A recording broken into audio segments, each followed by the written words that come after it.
సంక్షేమ కార్యక్రమాలు మేము ఆవిష్కరణకు మొదలుగా మరి మనం ఎన్ని నాళ్ళు కట్టినా కూడా ఒకరోజు ఈ లోకాన్ని ఇక్కడ ఉన్నటువంటి నుండి అంగలోపల మరి వెళ్ళిపోయేటటువంటి జీవితము మరి ఈ యొక్క రామోలు రామలన్నను మరి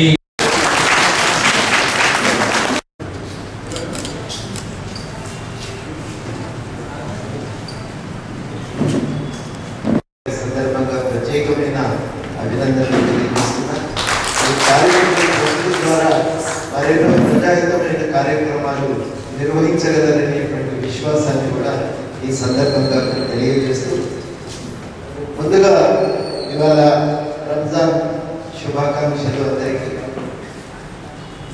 ఈ పుస్తకం విడుదల చేస్తున్న దామరపల్లి నరసింహారెడ్డి గారికి శుభాకాంక్షలు. వలపోదాటనే తెలంగాణ ఒక దశాబ్ద కాలం పాటు ఎదుర్కొన్నటువంటి కష్టాలు సుఖాలు వాటన్నింటి గురించి చెప్పుకోవడం, కష్టాల గురించి సుఖాలు, దానికి ఒక చారిత్రక నేపథ్యం ఉంది. తెలంగాణ ఒక స్వతంత్ర అస్తిత్వాన్ని నిలబెట్టుకోలేకపోయింది. రాజకీయంగా కానీ, ఆర్థికంగా కానీ, సాంస్కృతికంగా కానీ తన బతుకు తాను బతకలేకపోయింది. పరాధీనత అనేది ఒక చారిత్రక వాస్తవం. ఈ పరాధీనతే ఆంధ్రప్రదేశ్లో వికృతమైనటువంటి రాజకీయాలకు, ఆర్థిక పరిణామాలకు దారితీస్తుంది.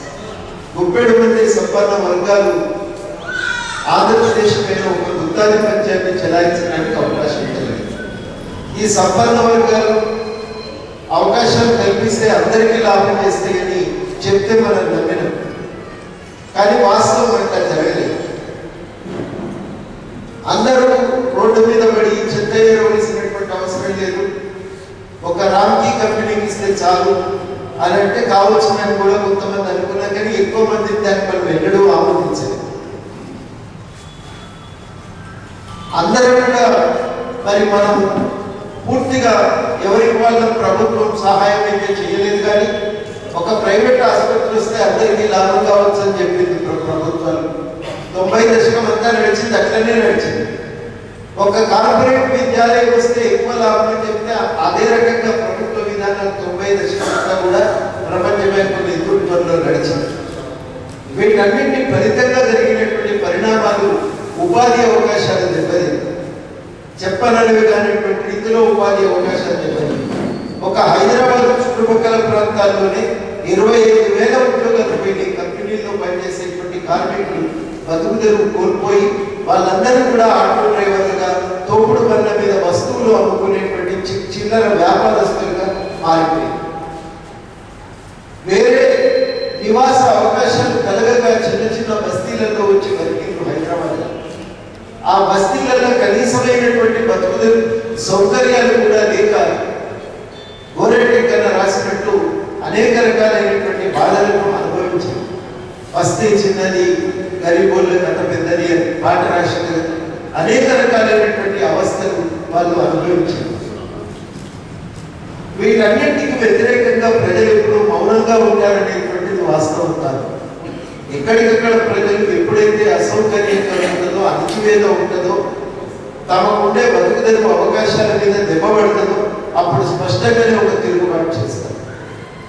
ఎట్లాంటి బతుకుదెరువు అవకాశాలు దెబ్బతిన్నాయి, ఏ రకమైనటువంటి తిరుగుబాట్లు వచ్చినాయి అనేది ఈ పుస్తకంలో ఫ్లోరోసిస్ కాడి నుంచి, జవహర్ నగర్ డంపింగ్ యార్డ్ కాడి నుంచి, పరిశ్రమల్లో పరిణామాలు, హైదరాబాద్ కార్పొరేషన్లో గ్రామాల మున్సిపాలిటీల విలీనం, హెచ్ఎండిఏ పేరుతో హైదరాబాద్ పరిధి విస్తరణ, వీటన్నింటి పరిణామాలను, దానికి వ్యతిరేకంగా వచ్చినటువంటి తిరుగుబాట్లను, ఇవన్నింటినీ ఇవాళ ఈ తెలంగాణ బలపంతా వివరిస్తుంది. ఇవాళ చాలా కీలకమైన విషయం ఏంటంటే, ఇన్ని రకాలైనటువంటి ఉద్యమాల సమాహారంగానే తెలంగాణ ఉద్యమం అనేది వచ్చింది. తెలంగాణ ఉద్యమానికి ఒక ప్రజాస్వామిక స్వభావం ఉంది. అది మనం కూడా గమనించడం చాలా అవసరం. ఏ ఉద్యమ స్వభావం ఏంటిదని కూడా గ్రహించాలి. ఇది 50 మంది తెలంగాణ ప్రజలు తమ అస్తిత్వాన్ని కాపాడుకోవడం కోసం చేసిన పోరాటం. దానికి అంతర్లీనంగానే ఒక ప్రజాస్వామిక స్వభావం ఉన్నది. ఏ మేరకి ప్రజలకి రాజకీయ అవకాశాలను విస్తరింపజేయగలుగుతుందో, హక్కులను ఇవ్వగలుగుతుందో ఆ మేరకు ఆ ఉద్యమానికి ఒక ఉన్నటువంటి ప్రజాస్వామిక ఆకాంక్షని స్వభావాన్ని మనం విస్మరించడానికి వీలు. ఇలా తప్పనిసరిగా తెలంగాణ ఉద్యమం ఈ సరళీకరణ కాలంగా వలసీకరణ ఫలితంగా తలెత్తినటువంటి సమస్యలను పెద్ద ఎత్తున లేచి నిలబడి ఈ సమాజం ప్రశ్నించింది, వాటికి వ్యతిరేకంగా తిరగబడ్డది, ఆ ఆధిపత్యాన్ని కూడా కూలదోసింది. ఇది ఈ 20-30 ఏళ్ల కాలంలో ఇంతటి విజయాన్ని సాధించినటువంటి సందర్భాలు చాలా తక్కువ ఉన్నాయి.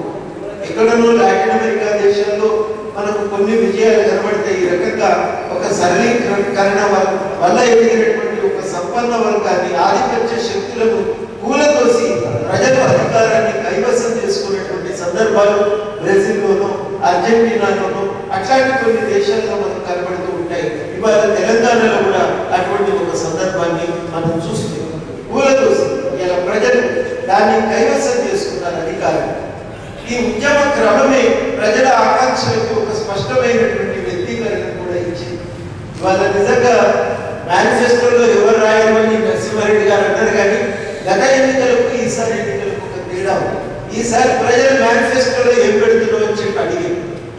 ఎందుకు రాస్తలేవు నా విషయం ఆఫీసులపై అడిగారు, రైతు సంఘాలు తిరిగినాయి, కార్మిక సంఘాలు తిరిగినాయి, ఈసారి విద్యార్థులపై అడిగారు, కాంట్రాక్ట్ ఉద్యోగులపై అడిగారు, ప్రతి పార్టీ దగ్గరికి పోయి ఇది మీ మేనిఫెస్టోలో పెట్టాలి అని చెప్పి అడిగారు. ఆర్ఎంపీ డాక్టర్లపై అడిగారు. ప్రతి వర్గం చాలని నోరుండి మాట్లాడగలిగే ప్రతి వర్గం కూడా ఈసారి డిమాండ్ చేసింది ఆ మేనిఫెస్టోలో ఏముందో తెలుసుకునే ఒక ఒత్తిడి తెలంగాణ సమాజం నుంచి ఇవాళ ప్రభుత్వాల మీద పాలకుల మీద పెరిగింది అంటే అది తెలంగాణ ఉద్యమం తెచ్చినటువంటి చైతన్యం. ఆ చైతన్యం ఇచ్చినటువంటి శక్తిని ఇవాళ తక్కువ అంచనా వేయడానికి వీలు. తెలంగాణ ఉద్యమమే ప్రజలకు ఒక చైతన్యాన్ని ఇచ్చింది, వాళ్ళను ఒక సంఘటిత శక్తిగా మార్చింది. అట్టడుగు వర్గాల నుంచి అనేక మందిని ఇలా గ్రామాన బస్తీలో ఇలా నాయకులుగా తయారు చేసింది. ఈ శక్తి వృధా అవుతుందని నేను అనుకుంటున్నాను. తప్పనిసరిగా తెలంగాణ సమాజానికి ఉండేటువంటి చైతన్యం ఈ సమాజాన్ని ముందుకు నడిపిస్తుంది. అది నడిపించగలుగుతుంది. అంత ఈజీగా అది వచ్చి నేను నా ఇష్టారాజ్యంగా అధికారాన్ని చెలాయిస్తా, నా ఇష్టారాజ్యంగా ఆటాడుకుంటా ప్రజలతో అని చెప్పి ఇవాళ ఏ నాయకుడు అవకాశం లేదు. కనుక ఈ ఉద్యమం ఒక ప్రజాస్వామికీకరణ చేసింది, సమాజాన్ని ప్రజాస్వామికీకరించింది, అనేక సమస్యలకు ఒక పరిష్కారాన్ని చూపింది. ఇగో ఇట్లా పోయి మనం పరిష్కరించుకోవచ్చు అనే ఒక విశ్వాసాన్ని కలిగించింది. సంఘటితంగా నిలబడగలిగేటువంటి శక్తిని ఇచ్చింది, ఒక నాయకత్వాన్ని అందించింది. అందుకని తెలంగాణ ఉద్యమం ఇచ్చినటువంటి విశ్వాసం అది మామూలు విశ్వాసం కాదు. ప్రజలకు ఇచ్చినటువంటి ధైర్యం అది మామూలు కాదు. వాళ్ళలో నింపినటువంటి చైతన్యం మనం తక్కువగా అంచనా వేయడానికి వీలు. ఇవన్నీ కూడా ఇవాళ తెలంగాణ సమాజం సాధించుకున్నటువంటి విజయాలుగానే మనం చూడవలసినటువంటి అవసరం ఉన్నది.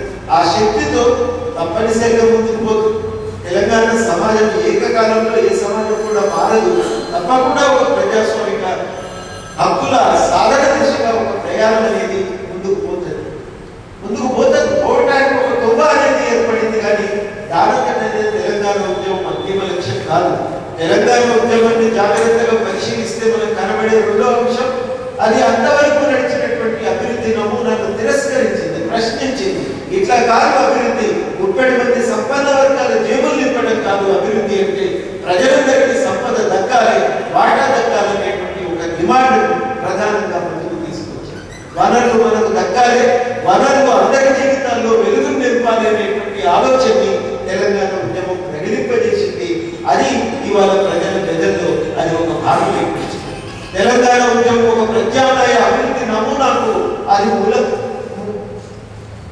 దానికి అంకురార్పణ చేస్తే ఇవాళ దాన్ని సాధించుకునేటువంటి దిశగా ఏర్పాటు దానికంటే అంతిమ లక్ష్యం కాదు. తెలంగాణ రాష్ట్ర ఏర్పాటు అనేది ప్రజాస్వామికీకరణను విస్తరించడానికి, అభివృద్ధి ఫలితాలను ప్రజలందరికీ చేరవేయడానికి అది ఒక మార్గమే, కానీ దానంతకంటే ఒక లక్ష్యం కాదు అనేది మనం గ్రహించాలి. ఆ మార్గాన్ని ప్రేమించడానికి ఇవాళ మనం ఒక అవరోధాన్ని దాటినాం, ఒక గుట్టను దాటినాం, ఇంకో గుట్టను ఢీకొట్టు మరి ఫలితాలు ప్రజలందరికీ, అభివృద్ధి వికాస ఫలితాలు ప్రజలందరికీ దక్కేటట్టుగా ఒక ప్రయాణాన్ని కొనసాగించాలి.